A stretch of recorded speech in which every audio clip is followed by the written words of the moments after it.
Deuteronômio 1:43. Isso eu lhes falei, mas vocês não quiseram escutar. Pelo contrário, foram rebeldes às ordens do Senhor e, presunçosos, foram na direção das montanhas. Essa é uma declaração que Moisés está fazendo àquela geração de israelitas que sai do Egito rumo à terra prometida. A palavra Deuteronômio, que é o nome do livro, significa segunda lei ou repetição da lei. Deuteronômio é o 5º livro do Pentateuco, os primeiros 5 livros da Bíblia, cuja autoria é atribuída a Moisés. E ele é uma espécie, tem esse nome de segunda lei ou repetição da lei, porque ele é uma espécie não só de highlights, os melhores e piores momentos, né, daquela geração que sai do Egito rumo à terra prometida, como também tem a repetição dos principais mandamentos. Aqui Moisés está recapitulando muito tempo depois o que é que aconteceu, está registrado lá em Números 13 e 14. Para que a gente não leia os capítulos todos de Números 13 e 14, nós vamos ficar com a resenha de Deuteronômio 1, que também não é pequena, né? Mas é uma versão bem mais condensada daqueles 2 capítulos. Antes de lermos o contexto, eu quero apenas lembrar o que a gente sempre procura aplicar aqui, principalmente quando trabalhamos em cima de episódios, as narrativas do povo de Israel do Antigo Testamento. Em Romanos, no capítulo 15, no verso 4, a Bíblia diz que tudo quanto foi escrito, para nosso ensino foi escrito, inclusive esse episódio. O apóstolo Paulo, também escrevendo aos Coríntios, né, o mesmo fez a afirmação de Romanos 15:4 e diz em 1 Coríntios 10:11, que essas coisas, ele fala exatamente dessa geração que sai do Egito rumo à terra prometida. Ele diz, essas coisas aconteceram com eles para servir de exemplo. Foram escritas como advertência a nós, para quem o fim dos tempos tem chegado. Né? Então, o entendimento de Paulo proposto aqui, por inspiração do Espírito Santo, é tudo que foi registrado a respeito desse povo é por causa de nós. Tanto para nos servir de exemplo, e tem momentos que são bons exemplos, tem hora que são péssimos exemplos, né? Mas eles servem de advertência, ou seja, propõem uma orientação para nós de quem tem sido chegado o fim dos tempos, aqueles que já estão vivendo a revelação da nova aliança. Então, o que é que podemos aprender com isso? Eu quero dar ênfase a uma palavra no texto que nós lemos. Moisés diz, e presunçosos foram na direção das montanhas. E eu quero tomar exatamente essa palavra, presunçosos. A Bíblia não fala muito sobre isso, né? Mas o pouco que ela fala a respeito do assunto nos traz um entendimento claro e importante. O tema da minha mensagem hoje é não confunda presunção com fé. São coisas distintas.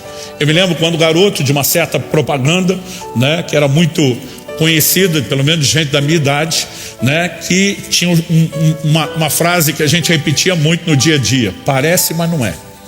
E se você abrir um sorriso no rosto, tem pelo menos uns 45 anos de idade para lembrar disso. Então, muitas vezes a presunção, aos olhos de quem está olhando, pode parecer fé, mas não é. E nós vamos entender isso exatamente dentro do contexto. Então, se você puder, me acompanhe em Deuteronômio 1. Só que nós vamos começar lá no verso 19. Em vez de parar no 43 que nós lemos, nós vamos até o 45. O texto é um pouquinho maior do que aquilo que normalmente a gente lê numa pregação. Eu vou fazer algumas pausas e comentários, mas é importante que a gente entenda esse contexto. Moisés diz assim: então partimos de Horebe e caminhamos por todo aquele grande e terrível deserto que vocês viram, pelo caminho da região montanhosa dos amorreus, como o Senhor nosso Deus nos havia ordenado, e chegamos a Cades Barneia. Quando ele fala de Horebe, ele está falando desde o Sinai, travessia do deserto, até chegar em Cades Barneia. Quando você vê o relato de Números, eles estão no limiar, na divisa, para entrar na terra prometida. Uma promessa centenária, de muitas gerações, que finalmente estava para se concretizar. Então ele está relembrando aquele momento. Verso 20. Então ele lhes disse: vocês chegaram à região montanhosa dos amorreus, que o Senhor nosso Deus nos dá. Eis que o Senhor seu Deus colocou essa terra diante de vocês. Vão e tomem posse dessa terra, como o Senhor, o Deus de seus pais, falou. Não tenham medo e não se assustem. Deixe-me fazer mais uma pausa antes de continuar a leitura. Quando ele diz, vão e tomem posse da terra, a terra era chamada, terra de Canaã, de terra prometida, porque era uma promessa que Deus faz aos patriarcas, a Abraão, a Isaac, a Jacó, e vai renovando isso às próximas gerações. Se era uma promessa de Deus, levá-los a um lugar de abundância, uma terra que manava leite e mel, incontestavelmente, Por trás da promessa de Deus, nós temos a sinalização da sua vontade. Deus não prometeria algo que ele não quisesse. Então era desejo de Deus que aquela geração lá entrasse. Mas não basta apenas eu e você termos uma promessa de Deus. É necessário que nós cooperemos com Deus. E um dos elementos que envolve a fé é a apropriação. Então Moisés está dizendo para eles: vão e tomem posse. É uma promessa de Deus, haverá recursos divinos, vocês não vão ir sozinhos, mas não quer dizer que não tem que fazer nada. Ele não apenas os desafia a tomar posse, mas ele diz: não tenham medo, não se assustem, né? Ou seja, não cedam aos sentimentos e sim à fé. E essa é uma dinâmica que ela se aplica a nós até os dias de hoje. Quando falamos da forma como vivemos hoje a vida cristã, o entendimento da salvação, né, da vida eterna que Cristo nos oferece, não é diferente do exemplo que nós temos aqui. Em 1 Timóteo capítulo 6, verso 12, o apóstolo Paulo escreve ao seu discípulo e diz: toma posse da vida eterna. Então, aquilo que Deus prometeu, aquilo que Deus por meio de Cristo disponibilizou, precisa de apropriação. E nós temos figuras que vão construindo um paralelo. Verso 22. Então todos vocês se aproximaram de mim e disseram: vamos mandar alguns homens adiante de nós para que espiem a terra e nos digam por que caminho devemos seguir e a que cidades devemos ir. Isso me pareceu uma boa ideia. De maneira que escolhi do meio de vocês 12 homens, um de cada tribo. Eles saíram, foram à região montanhosa e, espiando a terra, foram até o vale de Escol. Tomaram do fruto da terra nas mãos e o trouxeram até nós e nos informaram dizendo: é boa essa terra que o Senhor nosso Deus nos dá. A ideia não era checar se a terra era o que Deus tinha prometido. A sugestão dada é: nós precisamos de gente que saiba o caminho, que indique as cidades, que nos dê um plano de ação. Então, quando os 12 espias voltam, eles decidem trazer do fruto da terra. Em Números 3 nos mostra que foi necessário 2 homens, usando uma verga, um pedaço de pau, para carregar um cacho de uva. E acredito que eles levam o fruto, porque se apenas contasse, seria o que a geração de meus pais chamava de história de pescador, sempre com aquela exageradinha. Até hoje o logotipo do Ministério do Turismo de Israel são 2 homens carregando, né, uma verga apoiada sobre os ombros, um cacho de uva gigantesco, enorme. Então eles voltam e trazem testemunho: a terra é um lugar de abundância, é tudo que Deus tem dito. Verso 26. Porém vocês não quiseram ir, mas foram rebeldes à ordem do Senhor seu Deus. Ficaram murmurando em suas tendas e disseram: o Senhor está com ódio de nós e por isso nos tirou da terra do Egito para nos entregar nas mãos dos amorreus e nos destruir. Para onde iremos? Nossos irmãos nos deixaram com medo, dizendo: aquele povo é maior e mais alto do que nós. As cidades são grandes e fortificadas até o céu. Também vimos ali os filhos dos anaquins. Esses não eram só de grande estatura, eram literalmente gigantes. 29. Então eu lhes disse: não fiquem apavorados, nem tenham medo deles. O Senhor seu Deus que vai adiante de vocês, Ele lutará por vocês, segundo tudo que viram que Ele fez conosco no Egito e também no deserto, onde vocês viram que o Senhor seu Deus os levou como um homem leva o seu filho por todo o caminho pelo qual vocês andaram até chegar a este lugar. Verso 32. Mas nem assim vocês creram no Senhor seu Deus. Essa é uma frase importante. Se você puder, só para efeito didático, repita comigo, diga: mas nem assim vocês creram no Senhor seu Deus. Então ele emenda e continua a frase: nem assim vocês creram no Senhor seu Deus. Verso 33. Que foi adiante de vocês por todo o caminho para procurar o lugar onde deveriam acampar. De noite estava no fogo para mostrar o caminho por onde vocês deveriam andar, e de dia estava na nuvem. Verso 34. O Senhor ouviu o que vocês disseram, ficou irado e jurou dizendo: nenhum dos homens dessa geração perversa verá a boa terra que jurei dar aos pais de vocês, com exceção de Caleb, filho de Jefoné. Ele verá essa terra e darei a ele e aos filhos dele a terra em que pisou, porque perseverou em seguir o Senhor. Também contra mim se indignou o Senhor por causa de vocês, dizendo: também você não entrará nessa terra. Josué, filho de Nun, que está diante de você, ele é quem vai entrar. Anime-o, porque ele fará com que Israel a receba por herança. E as crianças de vocês, de quem vocês disseram que seriam presa do inimigo, sim, os filhos de vocês, que hoje nem sabem distinguir entre o bem e o mal, eles ali entrarão, e a eles darei a terra, e eles a possuirão. Mas vocês voltem e sigam para o deserto pelo caminho do Mar Vermelho. Deixa eu fazer outra pausa. Em Números 14, Deus diz: para cada um dos dias que os espias passaram espiando a terra, foram 40, Deus diz: para cada dia 1 ano. Então Deus diz: todo mundo dá meia volta, volta para o deserto, e vocês vão ficar 40 anos perambulando no deserto, fora da terra prometida, até que toda essa geração morra, e aí eu vou levar os filhos de vocês para lá, mas vocês vão ficar de fora. quando eles ouvem a notícia, a consequência da rebeldia, da incredulidade. Verso 41 diz, Moisés recapitulando, então vocês responderam, pecamos contra o Senhor. Nós iremos e lutaremos segundo tudo que o Senhor nosso Deus nos ordenou. Vocês se armaram, cada um com seus instrumentos de guerra, e pensaram que seria fácil entrar na região montanhosa. Mas o Senhor mandou que eu dissesse a vocês, não vão, nem comecem a lutar, pois não estou no meio de vocês, e vocês serão derrotados pelos seus inimigos. Isso eu lhes falei, e esse é o texto que nós lemos no início. Mas vocês não quiseram escutar, pelo contrário, foram rebeldes à ordem do Senhor e presunçosos foram na direção das montanhas. Os amorreus que habitavam naquela região montanhosa saíram contra vocês e os perseguiram como fazem as abelhas e os derrotaram desde Seir até Horma. Vocês voltaram e foram se queixar diante do Senhor, porém o Senhor não lhes deu atenção e não inclinou os ouvidos a vocês.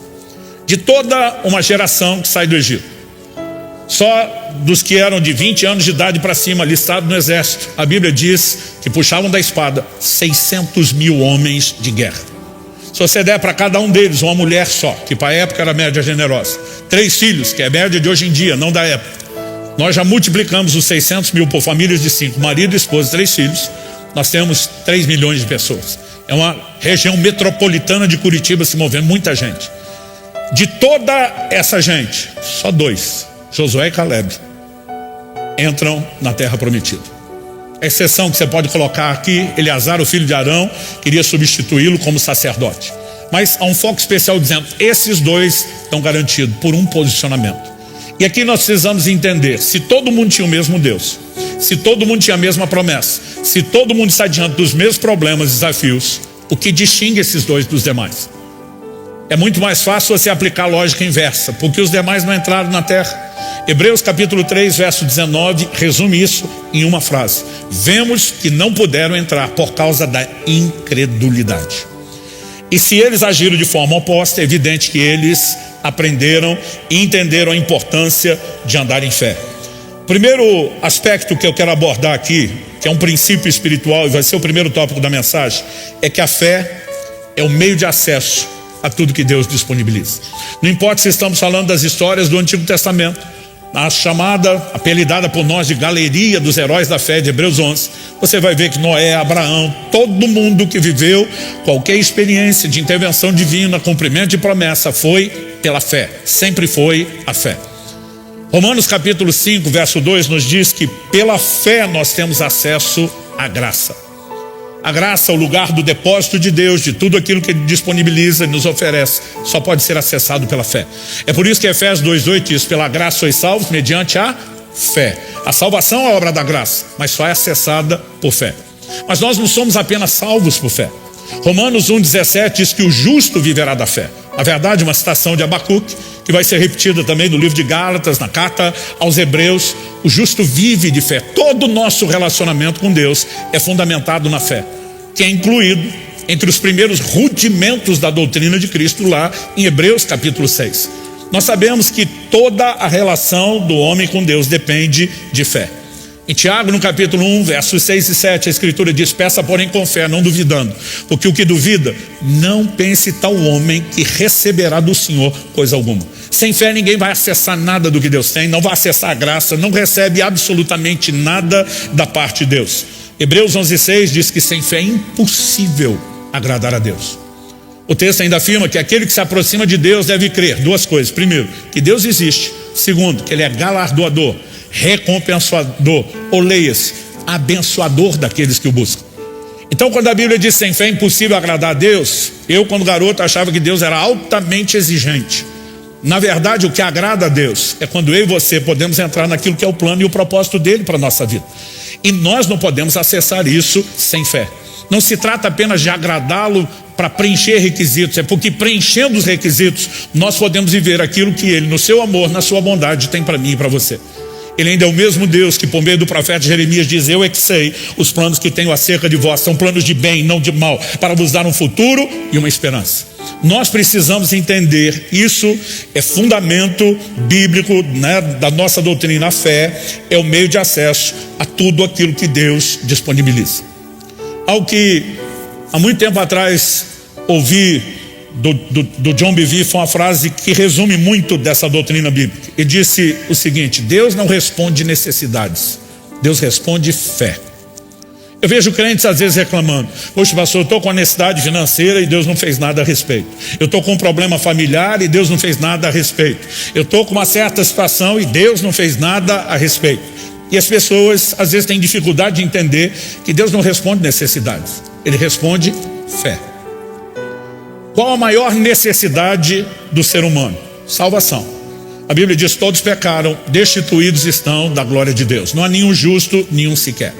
Deus tem o desejo de salvar? Evidente. Ele não apenas disponibilizou toda a salvação por meio da obra de Cristo, como a Escritura afirma em 1 Timóteo 2,4, que Deus deseja que todos se salvem. Agora, basta Deus desejar, querer algo e o homem precisar para acontecer? Não, isso não acontece de forma automática ou espontânea.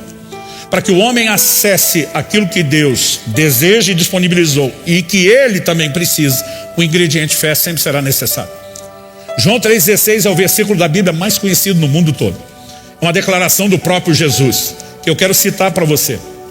Mas quero citar junto com os versos 17 e 18, que nos ajudam a entender bem melhor o contexto. O 16 você deve saber de cor: porque Deus amou o mundo de tal maneira que deu seu Filho unigênito, para que todo aquele que nele crê não pereça, mas tenha a vida eterna. Aí Jesus continua e diz no verso 17: porque Deus enviou o seu Filho ao mundo não para que condenasse o mundo, mas para que o mundo fosse salvo por ele. E no verso 18, Cristo afirma: quem nele crê não é condenado, mas o que não crê já está condenado, porque não crê no nome do unigênito Filho de Deus. As pessoas não são salvas porque precisam, as pessoas não são salvas porque Deus providenciou salvação. É lógico que essas coisas estão dentro da equação, mas elas serão salvas se crerem. O verso 17 mostra que a razão pela qual Deus enviou Jesus não era para condenar o mundo. Aqui o texto não está dizendo que não tem condenação, mas que o propósito da vinda de Jesus é nos livrar da condenação. E diz: quem nele crê não é condenado, mas se não crê, já está condenado.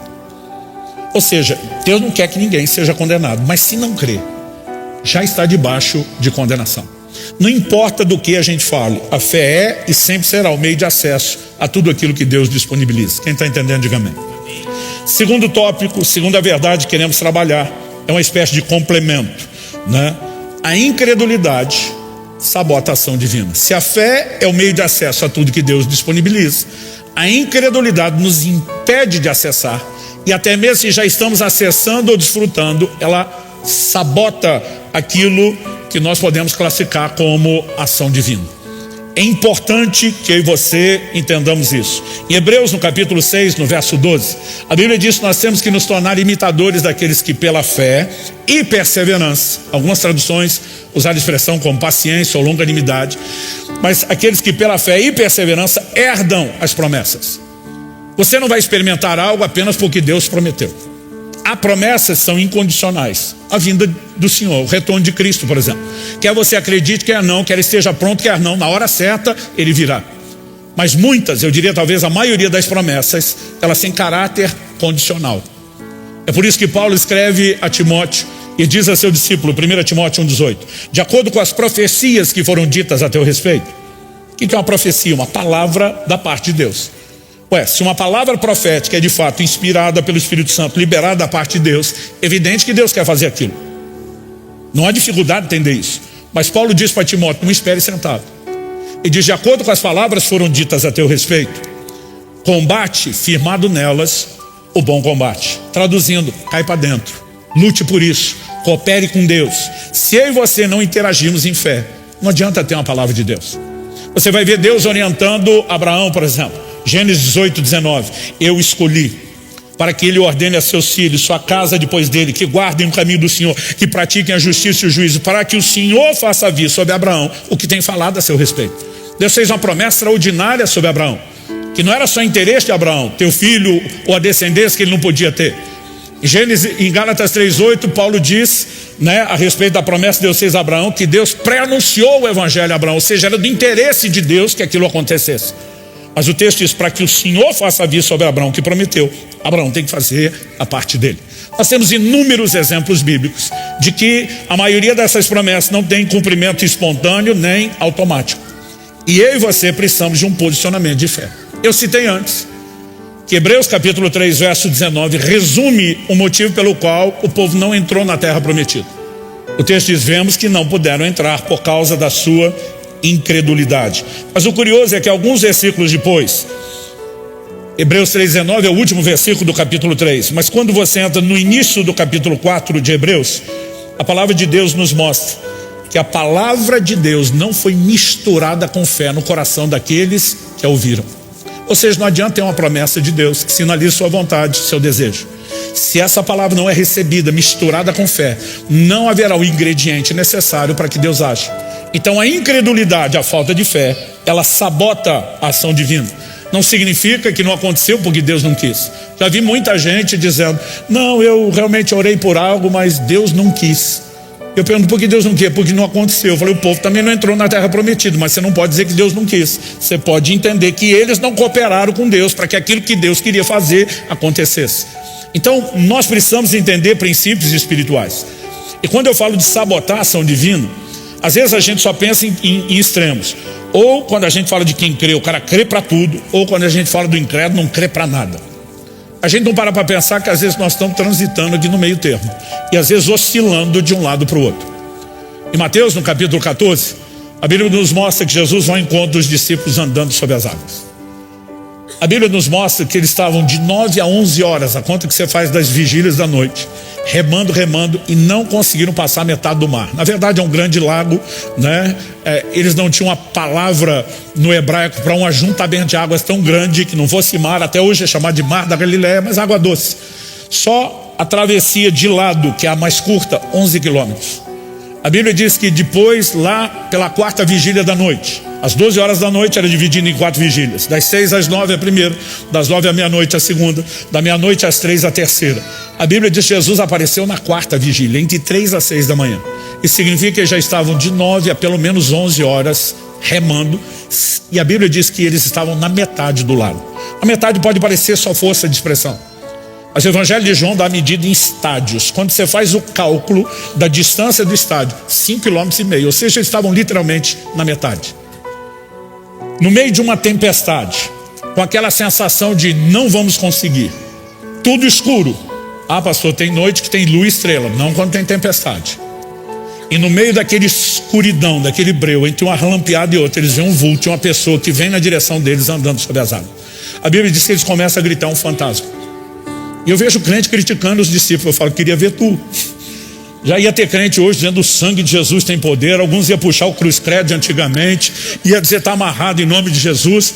Ué, ninguém nunca andou sobre a água. Agora aparece a primeira vez vindo na direção deles.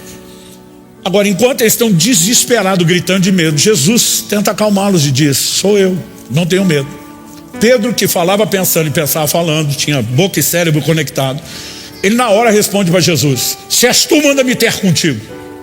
Jesus diz: vem. E quando Jesus diz vem, o doido Pedro vai. Ele anda sobre a água. Um dia alguém falou: mas afundou. Eu falei: mas andou de novo. Ou você acha que voltou nadando depois? Pedro vive um milagre, é indiscutível isso. Aliás, tecnicamente Pedro não andou sobre as águas, ele andou sobre a palavra de Jesus. E daqui a pouco nós vamos entender o peso que uma palavra de Deus tem para que possa haver fé e para que a gente viva o sobrenatural. Então, esse homem está vivendo o sobrenatural, mas daqui a pouco ele começa a dar lugar aos sentimentos. Fé e sentimentos não costumam combinar. Ou você é guiado por fé e não pelo sentido, ou guiado pelos sentidos e não pela fé. A Bíblia diz que ele presta atenção na força do vento, no tamanho das ondas. Eu não sei o que passou em detalhes na cabeça de Pedro, mas eu imagino uma conclusão mais ou menos assim: andar em cima d'água até vai, mas tinha que ser agora, no escuro, no meio de uma tempestade. Porque por mais que ele fosse em linha reta na direção de Jesus, eu imagino que o chão estava um pouco instável. Em algum momento ele cede ao medo. Quando cede ao medo, a Bíblia diz que ele começa a afundar. Não diz que ele sumiu para dentro da água de uma vez, tomou um caldo, como a gente diria, mas é evidente que ele percebe que ele está abortando o sobrenatural. No momento que ele percebe isso, ele simplesmente clama por socorro. E a Bíblia diz que Jesus o toma pela mão. Porque da mesma forma que você pode abortar o sobrenatural que se vive com fé, ao dar lugar à incredulidade, também é importante entender que dá para abortar a incredulidade e voltar para o lugar da fé. Mas mesmo com essa experiência de crer 2 vezes, tendo vencido a incredulidade, Mateus 14:31, o que é que Jesus diz para Pedro? Homem de pequena fé, por que você duvidou? Ele está dizendo: foi a dúvida que estava te sabotando. Ainda que o problema tenha sido resolvido, que nenhum de nós se esqueça disso. Às vezes a gente pensa que dúvida está só no coração de quem nunca viu o mover de Deus. Às vezes nós já estamos tendo experiência com Deus, vivendo o sobrenatural. Aquela geração de israelitas foi talvez a geração da história da humanidade que mais viu milagres e ainda conseguiu ceder lugar à incredulidade. Então, a gente precisa ter essa clareza de entendimento. A incredulidade sabota a ação divina. Em Mateus, no capítulo 13, no verso 58, a Bíblia diz que quando Jesus estava em Nazaré, sua cidade, no mesmo momento onde ele vai fazer o discurso que um profeta não tem honra, né, na sua própria pátria, a Bíblia diz, e não fez ali muitos milagres, por causa da incredulidade deles. A lei de causa e consequência aqui é clara. Por que não fez muitos milagres? Por causa da incredulidade deles. Marcos capítulo 6 ainda é mais taxativo e diz, e não pôde fazer ali muitos milagres, por causa da incredulidade deles. A pastor Luciano, Deus não é o Deus todo-poderoso, como é que não pode algo? A questão é que o Deus todo-poderoso não faz sem interação. E se não há fé, ele não tem espaço ou ambiente para fazer absolutamente nada na minha e na sua vida. Eu fui, graças a Deus, bem orientado, ensinado e estimulado desde a minha adolescência, que o sobrenatural está à disposição de todos nós. Mas se queremos viver o sobrenatural, nós vamos ter que aprender a andar por fé. E aqui eu quero passar para o terceiro e último tópico, onde eu vou gastar um pouquinho mais de tempo do que nos primeiros. A diferença entre fé e presunção.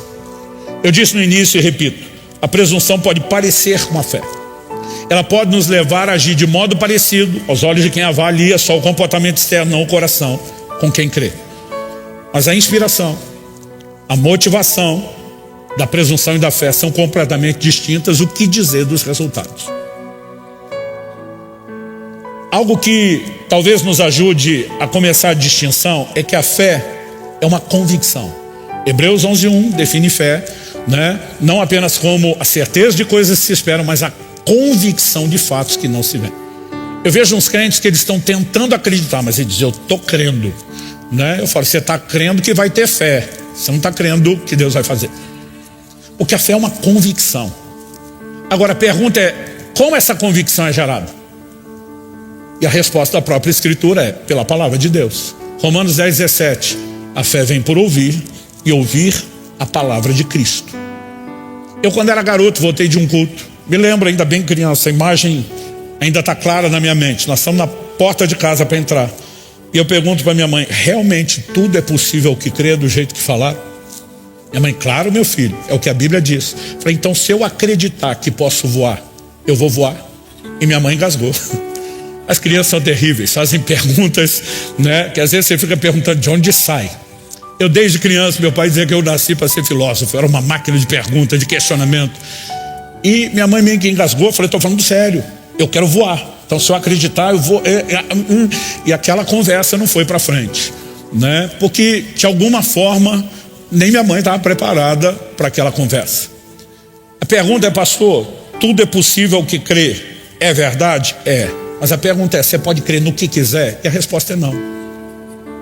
Porque você não decide acreditar. A fé é uma convicção gerada por algo. O quê? A palavra de Deus. Então, se Deus falar que eu vou voar, se tivesse um versículo na Bíblia dizendo isso, você ia me ver correndo por aí, batendo os braços, esperando o cumprimento da promessa. Ou, não há uma palavra escrita, que é a base e o fundamento de tudo o que nós cremos. Mas a própria Escritura nos mostra inúmeros casos de pessoas que tiveram palavras pessoais de Deus. A promessa de Deus a Abraão a respeito de ter o filho que não podia ter é pessoal. Mas a Bíblia chama ele de o pai da fé, porque creu na palavra de Deus. Quando você pega a galeria dos heróis da fé, a resposta de fé que Noé dá é uma palavra pessoal. Então há momentos onde nós vamos ter um cenário, né, onde a fé foi gerada não necessariamente por uma promessa escrita, mas por um claro testemunho ou direcionamento do Espírito Santo. Mas nós precisamos de um combustível para a fé, e esse combustível é a palavra de Deus. Aí você olha o comportamento dessa geração de israelitas que são chamados de presunçosos. Nós destacamos em Deuteronômio 1:32, que a Bíblia diz, mas nem assim vocês creram no Senhor seu Deus, não tem fé ali. Nós citamos Hebreus 3:19, que repete, vemos que não puderam entrar por causa da incredulidade. Então, eles já tinham uma palavra e uma promessa para entrar na terra. Eles acolheram aquela promessa e a palavra no coração? Não. A gente citou Hebreus 4, né, que diz que a palavra não foi misturada com fé no coração deles. Agora, quando Deus diz é para entrar, eles dizem, mas nós não queremos entrar porque nós estamos com medo. Quando Deus diz agora vocês não vão entrar, ele diz agora nós queremos entrar. Nos dois cenários, o que você vê não é gente movida por uma palavra de Deus. Na hora que Deus manda eles entrarem, desobedecem e não crê. Na hora que Deus diz agora não vai, que eu não vou abençoar, não, agora nós vamos. Ou seja, eles não estão se movendo debaixo de uma palavra de Deus. Nos dois cenários eles estão se movendo por sentimentos. Por que primeiro a desobediência? Porque eles estão com medo. A terra é boa, é maravilhosa, mas seria muito a gente acreditar que uma terra tão boa estaria aí dando sopa fácil, né, de ser conquistada. Então os espíritos disseram, a terra é boa, mas tem gigante. Eles habitam cidades fortificadas. As cidades fortificadas estão no alto dos montes. Ou seja, é bom, mas não é acessível. Então, pelo medo da guerra, que lhes parece impossível ser vencida, nós não vamos obedecer a Deus. Só que quando Deus dá a sentença e diz todo mundo para o deserto, 40 anos perambulando até que todo mundo morra e ninguém vai entrar. Agora eles têm mais medo da consequência anunciada por Deus do que o medo que eles tinham para guerrear. Então agora eles dizem, não, agora nós pecamos, nós vamos lutar. Deus disse, agora não vão mais. Isso não significa que Deus é bipolar ou do contra. Isso não significa que Deus está fazendo pirraça. Quando eu queria vocês não quiseram, agora que vocês querem também não quero. Mas é porque eles não têm o elemento necessário para acessar o que Deus tem. Eles não estão movendo debaixo de uma convicção gerada pela palavra. Eles de novo estão sendo guiados por sentimento. E sem fé você não acessa o que Deus disponibiliza e você ainda sabota o que Ele tem. Mas de novo Deus está falando e eles não dão ouvidos à palavra. Porque de novo eles estão sendo movidos por sentimento. Isso não é fé. Só quando eles dizem, não, nós vamos lutar, nós vamos acreditar no que Deus diz, parece fé. Eles falam como quem tem fé, eles se comportam como quem tem fé. Mas Moisés define isso com outro adjetivo, diz que eles foram presunçosos. A presunção pode parecer fé, mas não é. Eu tenho visto muita gente fracassar em nome de algo que eles acreditam ser fé, e tem todos os elementos da presunção. Porque você não inventa aquilo no qual você quer crer. Às vezes nós compartilhamos testemunhos que tentem ajudar não só a ilustrar princípios que a gente ensina, mas levar as pessoas a acreditar, nós podemos viver o sobrenatural. Mas volta e meia tem gente que me aborda e que conta alguma história de que ele tentou viver uma experiência parecida com a minha e que não conseguiu. Outro dia um falou, pastor, aquela história que o senhor contou de uma viagem que fez, não tinha dinheiro para pagar o último pedágio, né? E até hoje eu fico impressionado com isso. A gente realmente não tinha dinheiro, mas tinha uma palavra de Deus e a palavra gera fé. Então eu saí com o Kelly, o Israel, né, era criança, era bebê. A gente sabia que quando chegasse o horário do último pedágio já daria de noite, não teria como passar, não tinha para onde voltar, não tinha o que fazer. Mas o Espírito Santo falou, só me obedece, entra no carro e vai. E eu fui. Quando estava chegando perto, a cabeça fica pensando, como é que vai ser? Eu falei, amor, talvez a gente tenha o recurso e nem saiba. Talvez a gente está meio que nem H, só precisa ver a fonte que está aberta. Eu falei, dá uma revirada na sua bolsa, que bolsa de mulher é cheio de surpresa. Vai que tem um dinheiro aí que a gente não sabe. Ela revirou e disse, não tem nada. Eu falei, me ajuda a olhar o carro. Desde o porta-luva até o chão, vai que tem moeda por aí.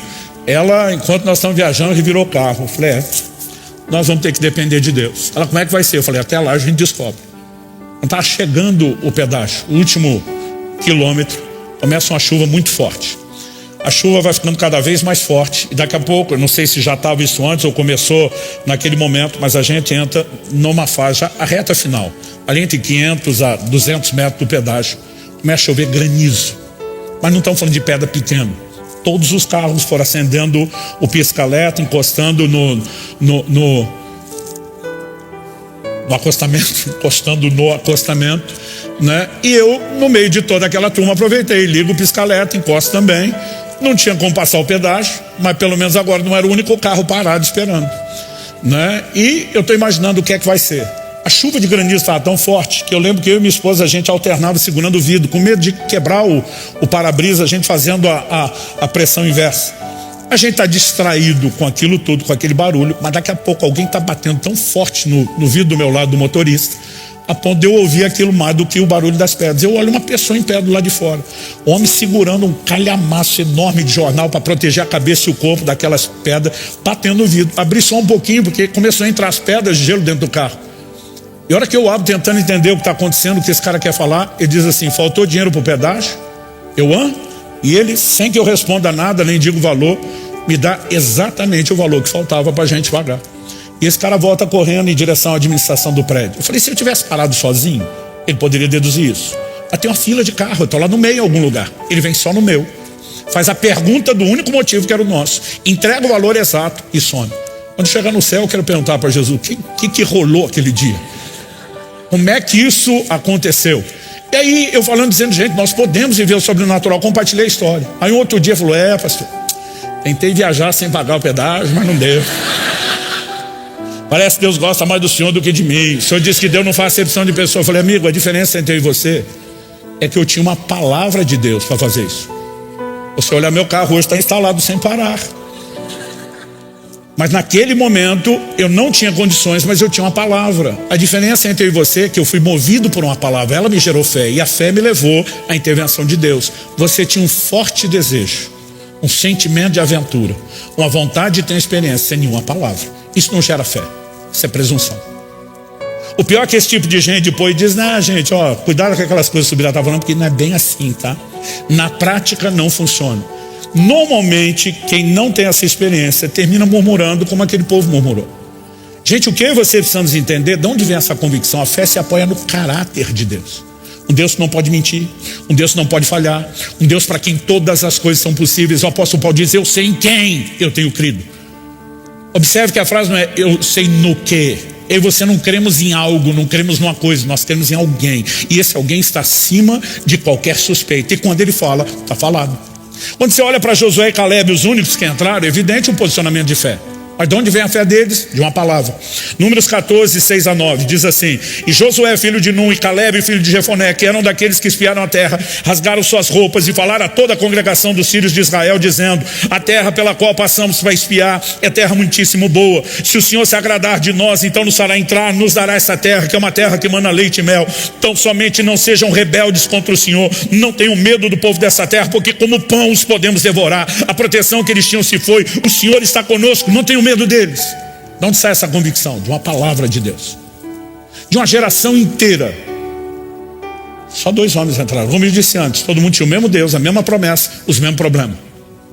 Mas o que esses 2 tinham que os outros não tinham? Uma atitude de fé, um posicionamento sobre a palavra de Deus. Isso os leva a experimentar o que Deus tem. Tem muita gente sabotando o que Deus tem para si por não agir da forma correta. Ora, quando a gente se questiona por que os israelitas não obedeceram a ordem divina de entrar e tomar posse da terra prometida, na hora que Deus fala para entrar, se recusa. Na hora que Deus diz não vai, nós vamos. Aí você pergunta: o que é que está por trás? Nos 2 momentos, não é a convicção de que Deus falou algo que é verdadeiro, sustenta o que faz e nos socorre. Quando Deus fala isso, primeira reação: medo. Mas é difícil. Ok, tudo que vocês viveram desde a saída do Egito era difícil e Deus fez. Mas o sentimento não deixa a palavra entrar para que a promessa seja misturada com fé no coração. Só que quando descobre o que vão perder, agora entra outro sentimento. Gente, é impressionante como as pessoas lutam por sentimento e não por convicção. Eu tenho visto pessoas que estavam vivendo crises no casamento, na família, mas tinham palavras de uma intervenção de Deus, mas não se posicionavam. Um chegou até a cara de pau e dizia: se Deus falou, ele que faça. Como quem diz, não tem que fazer nada.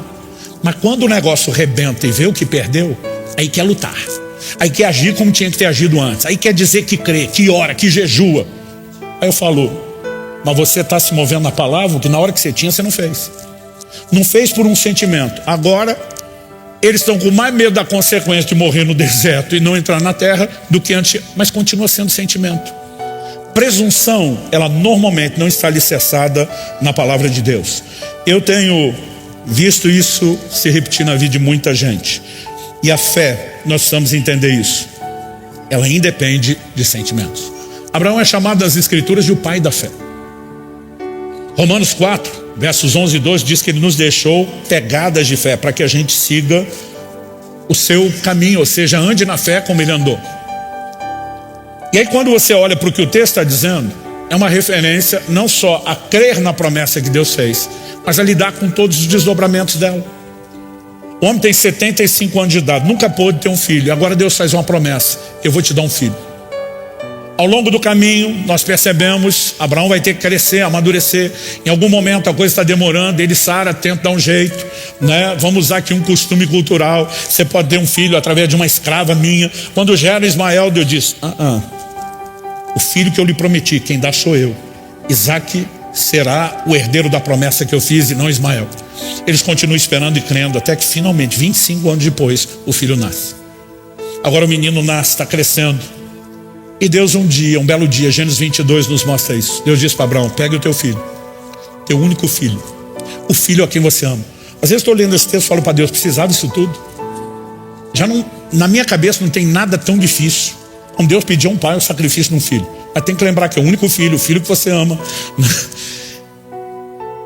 A Bíblia diz que Abraão levantou alta madrugada, de pronto, não tem enrolação. Deus pediu, bora fazer. Ah, pastor, mas o homem era um sangue de barata, não tinha coração. Não é o que a Bíblia diz. Hebreus capítulo 11, de 17 a 19 diz assim, pela fé, Abraão, quando posto à prova, ofereceu Isaac. Aquele que acolheu as promessas de Deus, acolher as promessas, a palavra entrou no coração, gerou fé. Aquele que acolheu as promessas de Deus estava a ponto de sacrificar seu filho, do qual havia sido dito pelo próprio Deus, o Deus das promessas, sua descendência virá por meio de Isaac. Abraão considerou que Deus era poderoso até para ressuscitar Isaac dentre os mortos, de onde também figuradamente o recebeu de volta. Qual é a fé de Abraão? Ela não depende de sentimentos, ela atropela sentimentos, ela exige que os sentimentos se alinhem. Gente, Deus não mente, Deus não se contradiz. Abraão simplesmente para e diz, Deus me prometeu que vai fazer algo glorioso e grandioso na terra pela minha descendência.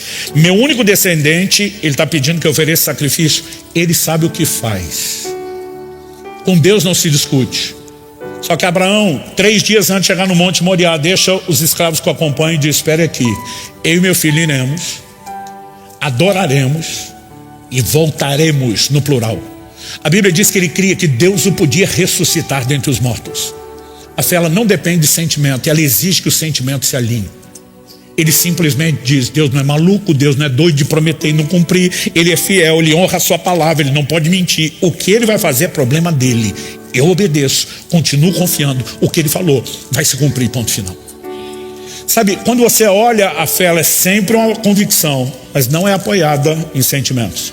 A presunção é a substituição da fé. Normalmente é gerada pela palavra de Deus.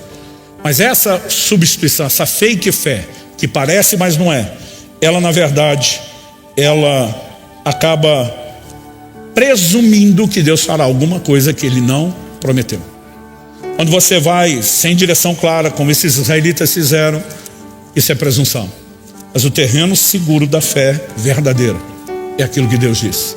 Se eu e você soubermos nos posicionar em relação a isso, nós vamos ver muito mais da ação divina, da manifestação do poder de Deus nas nossas vidas.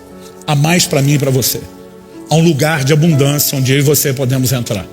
Mas nós vamos ter que aprender, escolher, andar por fé e dessa forma agradar a Deus. Como eu disse, a ideia de agradar a Deus não é porque Ele é exigente, é porque Deus quer nos abençoar. Ele quer que a gente acesse e usufrua aquilo que Ele tem. E sem fé nós não vamos poder acessar o plano e o propósito dEle para nós. Mas não é apenas escolher fazer isso. Eu e você vamos ter que alimentar a fé. E para isso nós temos que gastar tempo com a palavra de Deus, que é o alimento da fé. E não apenas isso, precisamos desenvolver uma vida de comunhão, intimidade, relacionamento e sensibilidade ao Espírito Santo. Para momentos onde teremos palavras de ordem pessoal. Isso também tem o poder de produzir fé no nosso coração. Porque fé não se inventa, não se fabrica. Se recebe sempre por uma palavra de Deus. E quando isso acontecer, alinhe suas emoções com a fé e não a sua fé com as emoções. Se você alinhar as emoções com aquilo que você está acreditando, isso é fé. Se você alinha o que acredita às suas emoções, isso é presunção. A presunção sabota. A fé nos leva a viver o poder de Deus. Jesus foi claro com as irmãs de Lázaro. Ele está decidido a operar um milagre, mas ele diz para uma delas, se creres, verás a glória de Deus. Condicional, é claro, se creres. E se não crer, deu ruim, perdeu. Mas eu e você podemos entrar no lugar de nos alinharmos à voz, à vontade de Deus e cumprirmos o plano e o propósito de Deus. Você recebe essa palavra? Pode dizer amém? Vocês têm 8 segundos para ficar em pé e eu cumprir o tempo que disseram que eu não conseguiria cumprir. Disseram, é uma pessoa chamada Marcelo Neves, um pastor da casa. Dedico a você isso. Pai, nós te agradecemos a tua palavra. Teu propósito não é censurar algum nível de incredulidade que haja em nós, muito menos nos condenar, mas é nos libertar dessa armadilha. Que nos movemos não apenas num lugar de incredulidade, mas às vezes com sentimentos que simulam a fé que não estamos tendo. Senhor, nós oramos pela capacidade do alto, de irmos além do autoexame, que também é bíblico. Nós oramos e clamamos hoje pelo exame do alto. Como disse o salmista, sonda-me, ó Deus, conhece o meu coração, vê se há em mim algum caminho mau. Espírito Santo, o Senhor é chamado nas Escrituras do Espírito da fé. Nós oramos que não apenas a tua palavra, a orientação que o Senhor está propondo, com aplicação personalizada, nos leve a um lugar de uma resposta maior de fé, mas que o Senhor também nos ajude a entender aquilo que tem nos roubado e sabotado, e que possa haver alinhamento, para que possamos viver a plenitude do teu plano e do teu propósito. Nós oramos em nome de Jesus e para a glória de Deus. Se você crê, concorde, diga amém.